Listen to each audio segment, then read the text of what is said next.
Yo, people, what's happening? Welcome to Saeed TV and welcome back to another video. We have the best of the rest show. Big up to everybody who's locked in. We're suited and booted. You know what I mean? Ronaldo legal case is ongoing. He's asked me to come and representative. He's come out now and he said, you know what, we need him to get out, man. So I'm sorting out the contract negotiations right now to get him out of this football club. Now I'm going to say, listen, I can hear some echo, bro. Is anyone Yeah, a little bit of echo? Yeah, cool. Love, man. Big up to Can't be bothered. Yeah, nice, calm, bro. Big up to Caleb says, will you like my pulse, but only if you join 58 in the Glazers out. But listen, man, we're here. Make sure you like the video because I am literally using my time out of my changing time to do this. So hit the like button, subscribe to the man, then Prebsy TV. Big up to you, my broski. What are you saying? Oh, bless, bro. I'm glad that we've got a little bit of a break now. Man can recuperate and then kick off the second part of the season, my brother. Top of the tree, like I said. Top of the tree. We out here. Listen, man, like Carefree Lewis is stress-free right now. It's not carefree. You know what I mean? Are you stress-free right now? Stress less because there's no football, thankfully. But yeah, there's still a whole load of transfer news and shit that is just.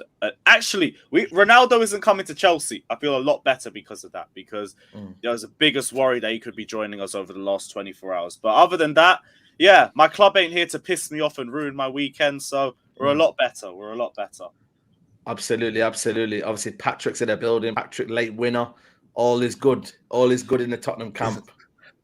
Listen, I wouldn't say all is good, but we are showing a bit of resilience. We're showing, we fight to the death, we fight to the final whistle. But I'd like us to just actually win a game and be comfortable throughout. Essentially do an Arsenal, dare I say it. Just get a lead and maintain and stick to it. Like, I don't want to, we're going into games losing at halftime, literally in every game. And yes, it's great that we can show some fight back and resilience, but I'd like to see the other side, not conceding too many goals and obviously just play. 3 points is 3 points. Not everyone can say they left the Premier League World Cup break on a win. So we take it and we move. Yeah. Thanks for that. Thanks. It's just Lewis in the cut that hasn't won. I think we should all take some time out to laugh at in a fucking row, brother. I can't be bothered. Yo, chat to me, man. Chat to me. Listen, we're gonna talk about Ronaldo. You did say you didn't mind Ronaldo. At Chelsea, Potter's come out and said he doesn't want him. Where are you, Lewis, man? Ronaldo is available. He wants out. He's asking for out. Are you going to take him off us? Are you going to make Man United fans happy? What's going on? Or do you feel differently now? Oh, yeah. As soon as Aubameyang came in, I did the biggest 180 on Ronaldo. All I needed was one goal scorer. And even now we have him. All it's shown is that goal scoring wasn't our biggest issue. Creativity was our biggest issue. Because we're barely making any chances for Aubameyang and he's feeding off scraps. So there's been fans now saying, oh, we need Ronaldo. We need his 18 goals in the league. Who is creating for Ronaldo? Ronaldo don't make chances for himself anymore. From every United fan I speak to, the guy is a shell of himself and he's barely even finishing chances consistently anymore. And that was the only thing he did last season. He is not getting anything from this uncreative midfield, this uncreative attack. He's just going to be another guy standing there with about 7 touches per game. I don't want him at Chelsea. It doesn't make sense. He's just going from bench to bench. I would debate even Aubameyang is more well-rounded than Ronaldo is at this point. So, yeah, thank the Lord we swerved him. We don't need him now. You know what? You don't need him, but Todd Boehly, Prebsy, he's eyeing up this deal, man. He's looking for that mega player, man, to get us in their playoffs. You know what I mean? Get us in their Champions League spots. I can see him going to Chelsea. You got to look at Ronaldo's list, innit? There's not going to be that many clubs queuing up for him, especially after what he's done. Obviously, Chelsea are a bit of a shameless club, innit? So they'll end up snapping him up. When it comes to his wages, they can pay his wages, especially something that he's going to be looking forward to the most. You know what I mean? He don't want to go back and play for Sporting. He doesn't want to go back and play for some dead club. At the end of the day, Chelsea's still one of the biggest teams in England. And if he got a move to Chelsea, he might be able to, kick on his career. But for me, I think it's so disrespectful what he done. Obviously, we can all sit there and laugh at it not being United fans. But to come out and do an hour and a half interview, knocking man's kitchens and all of that, bro, it's absolutely mad. He went low. You get me? I'm telling you, we're all going to have to put some donations in to go and try to help United out, get him a new microwave or something, you know what I mean? Bro, it's all be honest, yeah. be honest, yeah. Liv's Ledge is trying to say to me that we're disrespecting our goats and this and that, but come on, like logically, Premsy, yeah, you not think that he's gone about it the wrong way? Yes, he's called out the owners and whatnot, but I look at his motivation behind it. Like, I feel like he's trying to just put that in there so then it looks like whatever else he said, it kind of doesn't matter anymore. I feel like for me, a lot of people now have just kind of almost forgotten about what he said about the manager and the fact that the way he's kind of treated Man United fans, man. He's took the piss out of us, man. To be fair, there's some good that can come out of the interview, because now the owners will look at themselves and think, "Boy, we just got absolutely slaughtered about our facilities and stuff like that." Maybe that can only be the only positive. Other than that, bro, it's disgraceful. You get me? Like a club that's paying you 500 grand a week. You get me? A club that brought you back in. Yeah, fair enough. They're not giving you that game time, but you need to understand yourself. See, ego is playing a massive part in this. He's 38 years old. He's going to be a bit part player. You tell me how many 38-year-olds are there just playing week in, week out. It's not really seen. Do you know what I mean? Especially at the level of the Premier League. When players get old, Zlatan, i.e. players like that, they'll move from the Premier League. They'll go to a different league where it's slower paced and they can cope with it better. The intensity in the Premier League, there's not one easy game in it, bro. So you can understand Ten Hag coming in, dropping Ronaldo and making way for other players. And it looks like it's the right decision, because when you play without Ronaldo, you look much better. Do you know what I'm saying? So you can't fault Ten Hag for it. Obviously, I think the timing is key. You know, he done it just before the break. Clearly, he's trying to force a way out. And you can see today, look, Bruno Fernandes in training didn't really want nothing to do with him. Cancelo didn't really want nothing to do with him. You get me? And he's a City player. I think the players are not really respecting how he's come about and done this, not just from United, but from all clubs as well, bro. Patrick, how do you see it, man? Are you one of them that thinks, you know, he's out of the wrong there? He's wrong? You had a similar situation with Harry Kane saying that he wanted to leave and whatnot, and threatening to leave as well. When do you look at it from this point of view here? So go on. No, sorry, Si, you cut out a bit, so I missed the last bit of what you were saying. So basically, you know what I mean, how do you sympathize with this situation with Ronaldo? Or do you look at it from a point of view of, you know, Harry Kane's situation where he wanted to force himself out? Where do you look at it from this point? And was it helpful, this interview? Not really, no. I look at it like he's been really naive, and someone as seasoned and as professional as him. I say professional to a degree. Piers just using him. Like for Piers, this is a meal ticket. It's literally an exclusive. He's manipulated him, you know. Exactly, he's manipulated him. It's all over his channel, and Piers is doing numbers, and he's used Ronaldo. Like Piers doesn't care about Ronaldo. Piers is just there for the numbers, and obviously his view count's gone through the roof because Ronaldo is one of the biggest stars in the world. And from Ronaldo's point of view, it's so smart what he's done. He's literally done it just before the World Cup break, so there's no real repercussions. He doesn't have to be around the United Bob. He doesn't have to face the fans. And obviously he's done it to engineer a move, because after the World Cup, it's literally the January transfer window. So for him, if he can engineer a move where he gets out of his contract, because Man United, they're saying they're looking to seek what they can do. If they cut ties, then Ronaldo is essentially a free, and all you got to do is pay his transfer fee. So all he wants out. He doesn't want to be at United anymore. He said he's had enough. And obviously, how do you engineer a move? You go against the club, you go against the manager. That way, his system becomes untenable, and no one will want to be with him in the United camp. But from a fan's point of view, I can't lie. When this come out, all I said is, I thank God it's not a Tottenham player. Like we've had obviously the Harry Kane one last summer. We've had Danny Rose a couple of years ago. Do you remember that whole thing, War with the Roses on the back of the sun? Danny Rose come out and was talking, trying to move it. Carl Walker. We've had our fair share, and it's horrible. Like as a fan, you don't want to see your club going through that. So I actually sympathise with you, Si, because I know how it feels. It's not nice. Man. It's not nice. And especially like guys like you backed Ronaldo to the hill. You know, he was your GOAT. You was ecstatic when he came back. You really thought, and don't get me wrong, 18 goals last year is decent.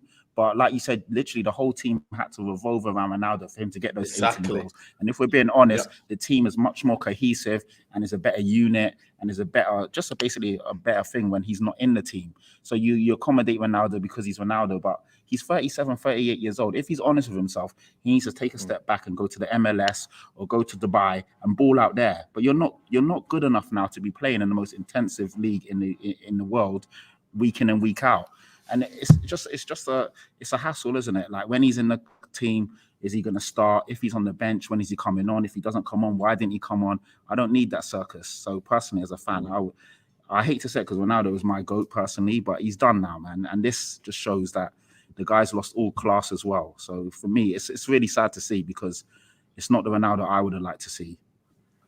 You know, Premsy, if this was one of your goats and that, how would you feel like? How would you take this seriously? Say now, like Henry tried to do this, or you know that when Henry came back, remember when he came back on that for a little bit? Yeah. You know what I mean? I'm not trying to obviously compare Henry to Ronaldo and whatnot, but how would you feel in the situation here? Like, imagine this is Henry right now. Do you think differently of him? Because again, you're not going to discredit what he's done, though. But do you think differently of him? As a fan, I would feel like he's gone about it the total wrong way. I can understand some of the stuff that I've heard in regards to the facilities and stuff like that, because at the end of the day, United are living in the dark ages, and realistically, how many people are coming out and saying it?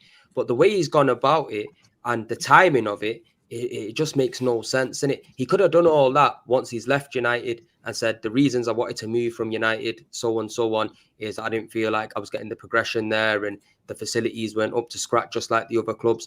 But I'd be disappointed, bro. I think he's tarnished his reputation 100%. You get me? I think time is a healer. Maybe once he goes, you never know when United fans will maybe think of what he's done in the past and still have that love for him. You get me?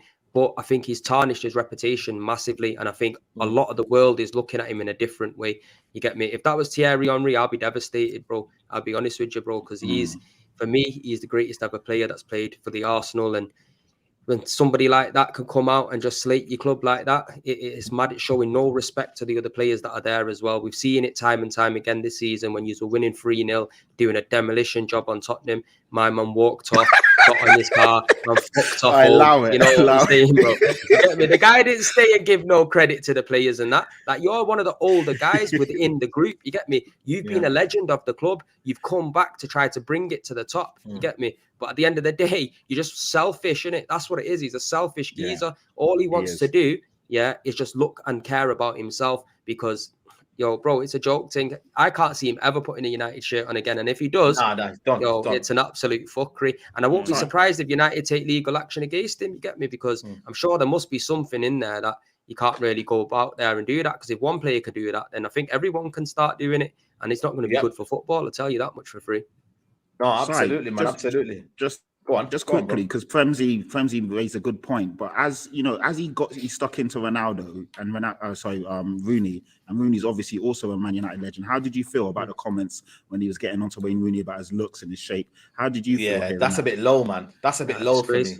And for me, it just shows you how egotistical the guy is and how self-centered he is, man. You know what I mean? And I don't know, man. The same sort of, if you don't go personally, I don't think Rooney has said anything personal. He's not said anything that, it's just big. They need to get it swinging, Rooney would pack him in. Rooney would bang him up. Rooney would bang him up. Oh, man. He'll deal with him, man. And I think, you know what it is, though? I'm not going to lie to you. I think Ronaldo doesn't see himself like getting the same love as Rooney. I think Rooney is a bigger legend than Ronaldo, and I think he's more of a fan's favorite than Ronaldo. That's just my own opinion. Obviously, bro. Before this interview, fam, everyone was sucking Ronaldo off, bro. I'm talking about. You know what I mean? Though, even for me, though, when you look at it from my own experience, like it was always Rooney for me. You know what I mean? Just my own experience. Like my favorite was Rooney. Don't get me wrong, Ronaldo is still a favorite player, and I still respect him. But again, that situation there, like why do you need to come for people? And then the situation with Gary Neville, like that more longevity too. Yeah, and it's literally saying right now as well. Don't criticize me. Don't do this. Don't do that. And I'm like, come on, man. Like, I don't think you hear enough about Wayne Rooney from the United fans, because for me, Wayne Rooney growing up, watching Wayne Rooney play football, unbelievable. Every time that guy was on the pitch, you knew he was going to do something. Get me right from the start. When you see him, Fat Boy, doing overhead kicks against City, it's all a mad thing. But I think United fans need to give Rooney a lot more respect as well. I don't think he gets spoke about enough, to be honest with you. No, it doesn't. It doesn't, man. And like I said to you, the fact that now he's doing that, and you know what, the fan base is very, very fickle. They'll then start to attack Wayne Rooney and be like, "Oh, Wayne Rooney's this and that," and it's like, why is Ronaldo doing that? He has a public, you know what I mean? He has a platform that's massive. You don't need to do that for me. Like I said, Wayne Rooney gave constructive criticism. Leave it as that. But that's just that Ronaldo. Yeah. I don't know. He takes a lot of things personally. But let me just get through the super chat. Says LDN tried it. Says my legend Thierry Henry would never say old United. And big up to Adiwali. Says Rooney is bigger. United legend and CR7. Anyone that argues is not a true United fan. I get it. It's subjective to opinion. Lewis, if Todd Boehly comes in now and he puts a bid in for Ronaldo, how would the fan base react? Well, to me, then Potter doesn't really have a say in transfers, because I find it very hard to believe Potter would say yes to it. We've already heard reports saying that Potter has already said he doesn't want Ronaldo and he wants a more dynamic and younger squad to build from. And if he came, all it would do is pause this process or whatever we're going through, because what does he do for 6 months to a year? He ain't gonna improve us or anything. We're still gonna have the same problems, and he's just gonna make our dressing room even worse. So it doesn't improve us. It doesn't bring us up the table. We probably finish the same position that we'd finish with Ronaldo in the squad. It's a pointless move, and it's just there for brand rights and a bit of shirt sales and everything, which, like, I get to a point, but we shouldn't really be thinking about that right now. If we could bring in players that would bring the club up from 8th place back to 4th, they would probably sell more shirts because they would be doing the club a justice. So I don't see the point in bringing Ronaldo. Potter doesn't see the point. It's only Boehly because of the branding rights, and that's just pointless to me. If you just bring Ronaldo in, you're just going backwards, bro. You're bringing in players towards the back end of their career. Even Koulibaly, back end of his career. Thiago Silva's the back end of his career. Aubameyang, back end of his career. You go in now and you go and grab Ronaldo. That's just a madness, I'm telling you. We're literally the retirement home at that point. And I'll accept the fact we're in a banter era if Ronaldo joins. I'll accept it. Love it. Why is it Boehly or the consortium appointing a DOF? I think they are doing a lot of changes. Yeah, they're waiting for, I think, either Luis Campos or Michael Edwards to become available. So it's just a matter of time. But they're building their backroom staff anyway. It's peak at Chelsea at the minute, man, Lewis, man. Is this the lowest you've felt since 2015-16 season? Yeah, actually. I think it's that bad. At least 15-16, that team had just won the league the year before, and I still had belief in some of those players. I've known these players have been crap all year, and now people are expecting Potter to work magic with a team that nobody believes in. Like, we're in the trenches. We're going to stay in the trenches for the rest of this season. I have no idea what to expect from this squad. I don't expect much from Graham Potter either, but this team continues to lower my expectations of them with every passing game. Like, we're barely making chances now. Our midfield gets ripped apart every single game. Defense is now starting to leak goals. Mendy's back in goal, and he just scares the shit out of me with his distribution. There's no positives. Literally no positives. You man are looking washed, mate. I'm telling you. Washed, man. That's not even a word, washed. Man. Barely even going to make top 6, let alone top 4 if we keep this up. Nah, you'll make top 6, man. You'll make top 6. Actually, shit. No, to be fair, the way Newcastle are playing, they might have one of those spots. And Liverpool are coming. Bro, they might get further, Liverpool are above us. Yeah. Oh, shit. Leicester City, who didn't win any of their first 7 games, are about 3 points behind us. That's crazy, though. That just shows you how bad Chelsea is in this season. Yeah. You know that? Yeah, like, people think we're going to make top 4, top 6 of name value alone. Now we're not making it. We ain't making it this season. It's going to be more than that. Honestly, it's going to be more than that, man. And like I said, with Chelsea at the minute, what do they buy? What do they buy in January? Like, they've got a lot of players in there who are just... Can they fast track and Cuckoo? Can they bring him in? Who's going to want to go to Chelsea, though? This is what you got to look at, man. No, we're in the lookout for midfielders. I think Edson Alvarez is a shout from Ajax. We were going to get him out on deadline day, but the problem is we only went for him then, and Ajax just couldn't find a replacement. But could it go for him, likes of Enzo Fernandez potentially? Would be nice if we could get some wing-back depth, but I wouldn't really ask for much more than that because it's still only January. I don't expect us to solve all of our problems. But the number one thing we need is midfield reinforcement. Our midfield is the biggest issue that we have right now before we even look at our attack, before we even look at our defense. That midfield doesn't win any battles unless you're playing Champions League teams from Austria or from Croatia. Or the like of those. And even then, we struggle in transition. It's going to be mad for you, Lewis. Yeah, I think you fans as well. Yeah, Chelsea fans need to realise this ain't Roman Abramovich that's running your football club. Yeah, and all the likes of going out there and getting top talent and all that. I think them days are gone. You get me? You got to look at. I still think we can do that. The problem look at it though. Look at it. If you look at if I'm just a footballer now, yeah, and I'm looking at the likes of a Chelsea and a Newcastle right now, Newcastle are looking a lot more promising than than Chelsea. I don't think your manager's got much pulling power when it comes to signing players. You get me? People ain't going to be looking at him thinking, you know what, that's a manager that I definitely want to be playing for. The age of the team, how many players are going to want to come and look around that squad and think, how many of these players are even going to be here in the next 2 or 3 years? So we don't know what's really going to be coming in. There's not really much stability at Chelsea right about now. There's a big clear out that needs to get done. And I think you're going to have to do something like Arsenal, buy players that maybe haven't got the biggest names and hope for the best. You know what I'm saying? That's Maybe have that scouting. That's literally what the plan is. Like, the more we go through this, the more I'm deep in. They are literally just trying to copy Arsenal from back to front. And it's what we have to do. 70% of the squad needs to be gone by the end of this rebuild, personally. We need to look at smarter signings because Abramovich just went for flavour of the month signings, which is why we have a squad with zero cohesion. And I do believe he can rebuild the squad. It's just people need to deep. It's going to take a while. This season's going to be shit. Maybe next season will be shit as well. But I believe Potter is the man to take us forward because the problem to me wasn't the manager. The problem's always been these players. I don't rate these players. I don't rate this squad. This squad needs to be rebuilt and we need to just start again. Just Everyone the process. looks at this team and they just say, yeah, but this team won the Champions League a year ago. It's the most tired excuse on earth. And the Champions League win is literally just becoming an excuse for these players. The midfield is older. They're in a decline. The attack is just dog shit. If anyone even defends this attack at this point, then they just don't understand football personally.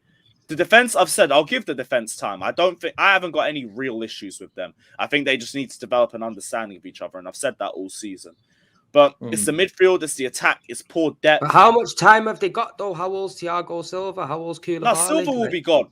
And, like, that's not a bad thing. It's more like, big ups, you've done the best you can, go retire, live your life and everything like that. The rest, like, they'll all get better. I'm not worried about Koulibaly. I'm not worried about Cucurella. How old is he, though? This is what I'm trying to say. How old is he? How many years do you reckon he's got left in him?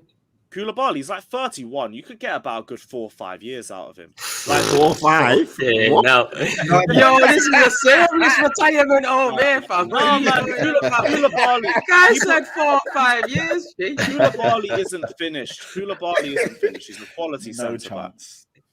You know that age on his passport's probably fake as well, you know, G. He's probably about 43. He's probably about 43. You know what the situation is. He's an African ringer. He's an African Centre-backs age a lot slower, though, so I'm not as worried about Koulibaly. Like, the defence doesn't worry me. It really doesn't. The same argument there. Silva's 37. 38, 39, we're still talking about him as one of the best centre-backs in the league. People forgetting Koulibaly was the best centre-back in Serie A for 8 years straight. There's a quality centre-back there. The defence just needs... He might be back in his second season, man. Yeah, I'm not worried about the defence. It's everything else. Do you know what? Yeah, I do think if you do give Graham Potter time, he will come good. I think but does he have the time, though, He just needs to bring his... This is it, though. This is what you need to realise. This ain't the same Chelsea anymore. Roman Abramovich is not the guy, you get me? If they clearly wanted to win now, they wouldn't have brought Graham Potter in, I tell you that much for free, you get me? They would have went out there and got somebody else. They would have tried the best to get a Zidane, or they would have tried to get a big name in to try to win now. Clearly, they're in a process, but the problem is it going to be Potter making the signings, or is it going to be Todd Boehly making the signings? You get me? Because clearly my man don't know fuck all about football. You get me? He just come in as a business sense. If that was the case, Ronaldo would have been in this summer. But this is it now. He's just got to give him time. You get me? Because it's going to take him a few years. And also, he's got to learn to adapt and develop as well with dealing with big players as well. It's something he hasn't done before. So you got to let that process kind of happen. And I think for Chelsea right about now, what is it? 4 games that you lost on a bounce or something mad like that. Yeah, it's all a madness, crazy, man. It's all a madness. Yeah, but you've seen from it with Arteta, things get way worse than this before they get better. That's why I'm not even too phased about it. Bro, shit was worse at our club already when Arteta walked in. You know what I mean, bro? It was all about season 8th, and then the next season you're in the relegation zone. Yeah, but we still won the FA Cup, though, innit? So we had something to hang on to, innit? It's about standards, though, innit? Chelsea always have high standards, and that's why. Maybe Arsenal. Yeah, but that time's gone, bro. They didn't always have high standards before Roman Abramovich come in. They were fucking bums. I told you, you get me? Now they've gone. The bums again. Simple as that. Here's the thing. The standards don't change at Chelsea. It's just, I keep saying, except this squad is not reaching those standards. Have the standards you want, but if, like, there are people who cannot reach them, they can't reach them. This team is shit. It's not a top 4 team. It's barely a top 6 team. So stop expecting them to finish top 4 and expecting the manager to pull a miracle out of his ass, because he won't. This team just stinks. Get over it. Do these players Let not us need to take rebuild. some kind of responsibility? Because when you look around that Chelsea squad, there's a lot of money being spent on that squad. There's been a lot of promise with a lot of players that you've got there, Pulisic, Havertz, all of these kind of man. Do you not think these men need to take a step back and look at themselves? Because when you deep the situation, there's probably a lot of the Premier League teams will probably take a 1-2 players from your team.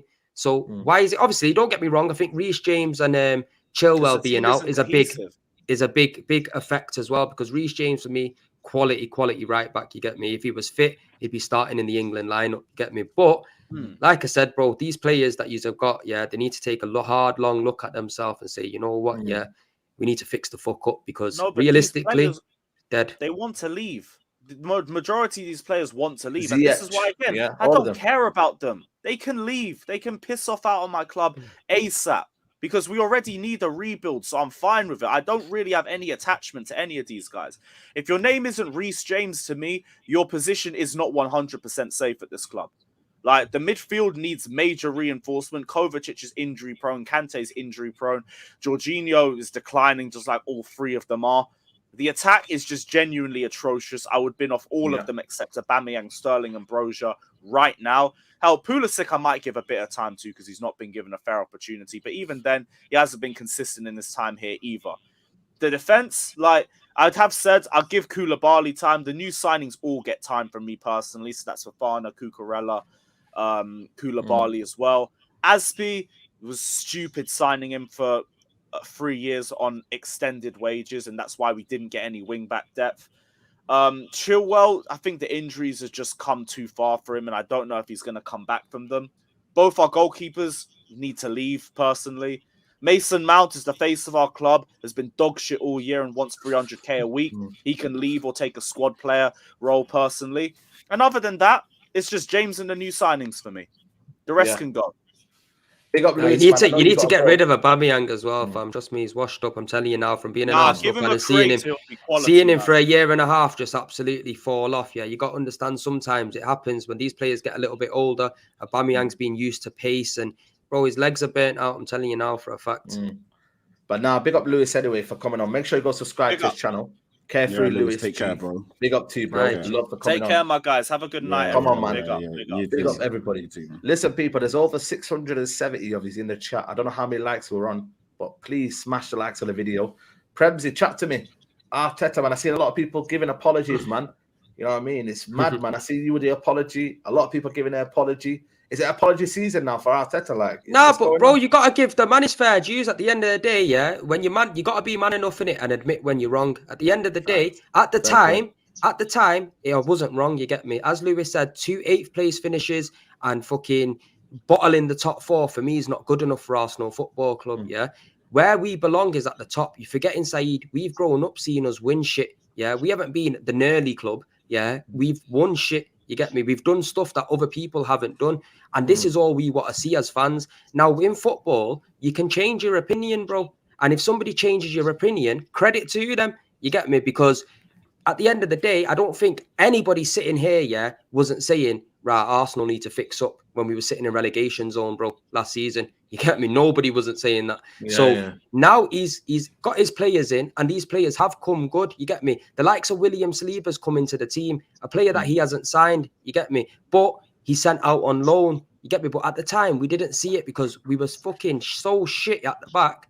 Oh, what happened there? We were so shit at the back, that we needed to have a little bit of reassurance. And now he's coming and he's putting the work in, and you can clearly see it's not just what he's doing on the pitch, it's what he's doing off the pitch as well. The connection he's made between the fans, the connection he's made just with the players in general after they win every game. They're just loving life right about now. And to be honest, bro, big up to Mikel Arteta, you get me? Because at the end of the day, bro, this is why I'm not the owner of Arsenal Football Club. This is why I ain't the manager, you get me? Because people like us, we could give our opinions, but we're not experts in the situation. You got to understand, when Mikel Arteta come to this football club, he had nothing for us fans to go off. This was his first ever job. So there was nothing within them 3.5 seasons to say, you know what, this guy's going to take us back to the top. But this season, we've been playing the best football in the league. The cohesion's unbelievable. You get me? The understanding between all the players, the fight that they're fighting with, the passion, the desire is just what we want to see as The fans. mentality's changed, man. See me, bro. Man travels home and away, fam. You get me, bro? People don't realize man puts the long, hard miles in the same day. I'm doing 4 hours to London, 4 hours back all in one day. And, bro, best believe man gets pissed off when I see us lose. It doesn't matter if it's the Carabao Cup or anything. Man is pissed off because that's how much I love my team. But what Mikel Arteta's done, the turnaround that he's done at the moment, bro, unbelievable. It's unbelievable, bro. And you got to give him his flowers, bro. Si's a wanker for that. You didn't have to bring that one up. Listen, I don't know, man. I wasn't seeing what's going on there. Sorry, man. I'm a bit dazed today. But yo, that's Patrick, cool. man, That's cool. chat to me. Arteta deserve more credit. You say more. He's getting his credit. He's getting his flowers. Or more respect then. More respect then. Listen, he's getting respect as well. To be fair, he's doing a great job, and I think everyone is seeing it. Even the hardened Spurs or Chelsea fans or West Ham fans are saying, you know what, Arteta's onto something. And I think the all or nothing, even though it was heavily propaganda span and it made Arsenal look a lot better than what they were, because at the end of the day, they did, like Femzi's saying, Femzi's a real one. That's why we love him. He kept it real. They did bottle top 4 last year. They should have made the top 4, but seeing the insight into Arteta, how he basically got the team together, obviously the big decision with Aubameyang and getting rid of him, that was a hard decision to make. He was a captain, a talisman, and to get rid of him, it was a bold move and not bring anyone in. Obviously, in the end, it kind of just backfired, but you can see they kind of they took a step back then to take 2 steps forward now, and it has worked, and you can see they're playing good football. They're a very good team now. They're probably locked in for top 4. I feel a bit of a way in the sense of like when I see Arsenal fans say, the objective was only top 4, so it doesn't matter if we don't win the league now. You're 5 points clear. Go for the league. Do you know what I mean? All your fans should be like, yeah, boom, we are title contenders. We're going for the league. So I am a bit, when I see that, it kind of does grind my gears a bit because it's post-traumatic stress disorder, fam. That's what you need to understand. You lot want us. You know when you've been fucking shit for 18 years, bro. Yeah, and you have that struggle. It's like you said last season, man, bottled it. We was in the most comfortable position to win top 4. As real Arsenal fans, you will know, you will look at that team in the Carabao Cup when we got fucking beat by Brighton, you would look at that and say, the B team there, not good enough. You get me? And football, everybody gets injuries. I'm not saying just Arsenal, but the problem is when we get injuries, we haven't got adequate replacements to come in and step in. Don't get me wrong. I'm more than happy to say I think we're in a title challenge because at the moment, bro, we're 5 points clear of Man City. That's where we should be. You get me? Now, what it is, even if we don't win the league, bro, it's not that man's going to be devastated. All we want as football fans, and I think every single fan here, will want the same. We want to be in the conversation of winning the league. Even if you miss out on a couple of points or not, next season I'm going to go home and away, support my team, and there's a chance of us doing it. You get me? So we just got to take step by step. January is going to be massive for us, Patrick. If we could go in, sign at least 2 players in January, it'll change everybody's mind. Believe what I'm telling you. With the Arsenal fan base right now, we're just being reserved because of what's happened to us over the years. I think it's very daft if you just jump in and say, you know what, we're going to win the league. We're going to win the league because we all know what Man City have been doing over the last 5, 6, 10 years plus, actually. You get me? They're such a consistent team and they got the know-how. This is a very young Arsenal team that don't have the experience just yet. You get me? What they're doing is overachieving. I didn't think we're going to be here, and I didn't think you two think we were going to be here, and everyone clearly in the chat didn't think Arsenal were going to be here right about now.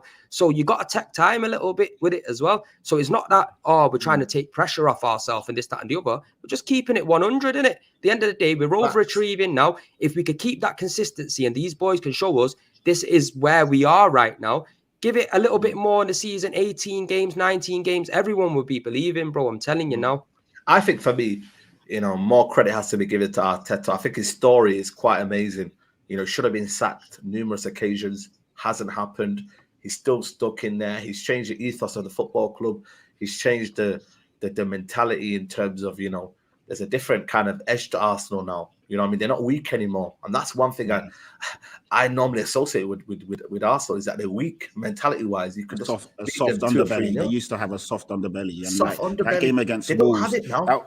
Yeah, they don't. Like that game against Wolves was a perfect example. Like, let's be honest, Yeah. Wolves should have had a penalty, definitely. But Arsenal was still in the It was game. offside, And that he- fam. Offside. That. Nah, they checked it. He was onside, bro. He was onside. So then, by the letter of the law, it should have been a penalty, and Saliba should have walked. By the letter of the law, I don't know why VAR. They want to referee and look at every goal and try every way to chalk it off. If you're offside by a millimeter and all this rubbish, but that is a perfect example of when VAR should come in, and he should have walked, but he didn't. But obviously, and with the rules, though, the VAR will only check if it's offside if a goal comes into play. Obviously, there wasn't a goal in play in that situation, and the referee to them didn't make a clear and obvious error. You get me? Because the linesman put the flag up, so they can't just stop the game like that for everything. No, because, they did. Bro, they last didn't season stop it, we didn't get fuck all, bro. I'm telling you now for a fact. So I know, but this season you have got it. But like, it's not really, you know, I'm not trying to take anything away from you. You lot won that game fair and square, and Wolves played well. Like, I can't like say Wolves turned up. They played well, but you lot just managed. That Bueno kid at left back, bro. My man had Saka in his pocket, bro. Quality, man. I think he's all alone. Traore had a good game as well. To be fair, that's the best I've seen Traore play in quite a while. But yeah, you lot managed the game well. You don't always have to be like fantastic to win the game, but you won it 2-0, clean sheet, you keep it moving. And this is the difference, like Saeed saying, Arsenal now look a different team. Like, they've got different facets to their team now. And usually, yes, Arsenal can play good football, but if you get at them, they crumble, and you know, you're not seeing them roll over now. So I keep saying every week, come on, like one of these teams show me something. And Arsenal seem to manage the game well. And that again is a sign of a good team. You can manage different moments and different occasions. So yeah, Arteta needs his props. I'm still, you know, I still don't believe this team is a title challenging team. That's just me. People might say I'm being biased because I'm a Spurs fan, but like Femzi's saying, I love it. Yeah, I think that obviously Man City will win. I fucking hope to God Man City win this league, because you know I don't mind Man City, but if Arsenal win it, I'm done. You won't see me. I don't. You know what, Femzi? I'm gonna give you some optimism. Like, I don't mind if Arsenal win the league. Stop it, man. Stop. No. Allow it. Nah, man, bro. Send over the love. I'll take it off. Send it over. Send the blessings over. Let me explain. Yeah, Man City to win that 3 in a row. We're the only team in history to do that. You know what I mean? We've done it twice. I think that feeling that Man City won 3 in a row, like, it doesn't sit with me, man. And I think they'll have too much chest, and I think they could just talk to us and be like, "Yeah, you won 3 in a row. We won 3 in a row." So I just think, for me, in my opinion. And Man City fans are around me. You know me, Prem's. How many Man City fans are around? It's only you. Yeah, it's and a couple of others. But there's a Man City fan. 3 years in a row. Nah, man. Listen, let Arsenal win their league. Let Tottenham suffer. Let Chelsea fans suffer in London. I'm out of this. I'm not in the city. But again, you know what, though, bro? We need to win it, though. Like, we really do, man. Like, we've not won it for so long now. You get me, bro? And it's hurtful for the fans, isn't it? Like, at the end of the day, yeah, we've been seeing fucking abysmal season after abysmal season. You get me? Always getting knocked out of the Champions League, getting run out of the race by Christmas. You get me? It's not being nice. I think Arteta definitely needs his credit. You get me? Because if you see now, the players that are in the team, Ramsdale, he's brought in, Tomiyasu, he's brought in, Ben White, he's brought in, Odegaard, he's brought in, Jesus, he's brought in, Zinchenko, he's brought in. So you can see now that these are his players, isn't it? This isn't the same Arsenal that we've been seeing over the last 5-6 years. You know, we got rid of the likes of fucking Mustafis, Kolasinac, all of these kind of players. And the current players that he has kept, i.e. Granit Xhaka, he's improved. He's given him a new position, which, to be fair, none of us seen coming. And we always knew he had fight and character about him.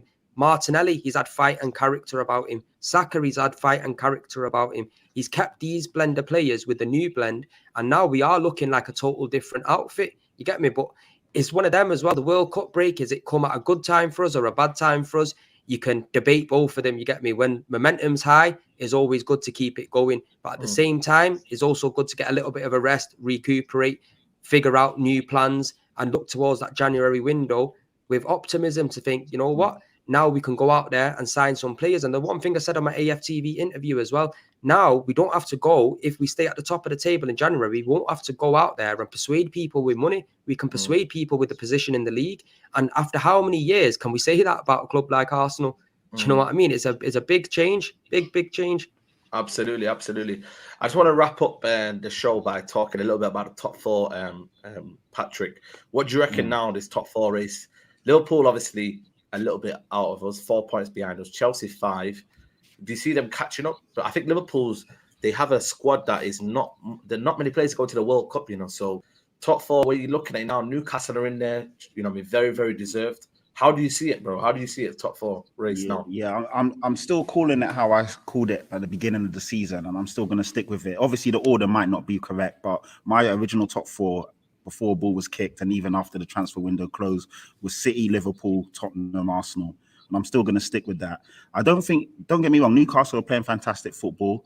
And I think they are they're going to drop off. They don't have the know-how. And if we're being honest, their squad isn't as good as the other squads. I know Eddie Howe is getting the most out of this team, but I can't see them in it for the long haul. I don't see it personally. United look good, and they are just literally 3 points behind us, but your goal difference is quite criminal. You're on 0. Last year, you finished on a 0 goal difference as well. So that is something that will hinder you if you don't start scoring more goals and obviously conceding less. But United, for me, were probably further ahead of where I thought they would be. But I still think the top 4 will be, as I said, the top 4, what I've stated. Arsenal definitely going to finish in the top 4 unless something catastrophic happens. And I know people aren't really talking about us, but I still believe that we're finishing the top 4. I still think that when you look at us, even though we're not playing the most... In some moments we are actually entertaining because it's like a roller coaster, isn't it? And you know, we'll go behind them, we get a goal, and they get a goal, and we get a goal. So in that sense, it's entertaining for rivals because they're hoping that we lose, but we end up winning. But realistically, as a Spurs fan, I don't want to see that. I don't want to be on the edge of my seat, covering my eyes every time the other team attacks. Because we used to actually be a team that was resolute and hard to break down. Now every time a team goes forward, it looks like they're going to score. We're conceding to shit teams. Bournemouth scored. Sorry, not Bournemouth. Well, Bournemouth, Bournemouth scored 2. Fucking Forest scored 2. They never score. And obviously Leeds United away from home put 3 past us. That is crazy. But I thank God that we won the game. Obviously, it's great when you win a game in that manner, but it's not a way you should be playing football. And the team of our stature shouldn't be conceding goals to these lesser teams and obviously fighting for dear life every time. So, but yeah, going back to your question, I still see the top 4 as that. Newcastle are genuine contenders, though. I didn't see them this far advanced so far. That is crazy. And United are still there or thereabouts. And the thing is, it's going to be entertaining, man. It's going to be entertaining. Yeah, it's going to be entertaining. You just can't see it with, you know, I mean, I said what I said, but there's going to be a lot of factors. And even though Liverpool are looking good, at the end of the day, they still have been quite ropey. If we're being honest, they've not been as consistent as your Uniteds and your Newcastle. So they could drop out as well. So, you know, it's one of them ones. Listen, people, we're going to wrap it up here. I need to go. I've got an event to go to, so I need to get suited. He's getting married, people. He's getting married. No, I'm not getting married. Crazy, man. It's too early for that, man. It's too early. He's going to lose bare fans. Don't do that to him, Prems. Yeah, man. Listen, man. We're just going out for some little vibes and that. Make sure you guys like the video, man. There's 700 of these here. We should be at least on 350 likes. We should be. Yo, people, make sure you come over to Premsy TV at 8 o'clock as well. Yeah, stream's dropping with expressions. You get me a big one. It's funny as fuck. Yeah, so make sure you jump in and watch that. Yeah, obviously you've got all the Tottenham fans sad, haven't we? So you got to have a look at expressions. You get me? He's not happy. He's not happy one bit. But yeah, man, make sure you go follow Patrick as well. Big up to you, Patrick, for coming on. Love, as always. Yeah. Give me a follow at Patrick Tyrant on Twitter and Instagram. And then obviously you'll see my YouTube and all that size going in the link. It's always a pleasure, boys. People, always. Love, we're out. I'm not even going to play the intro. Listen, we're out. Peace.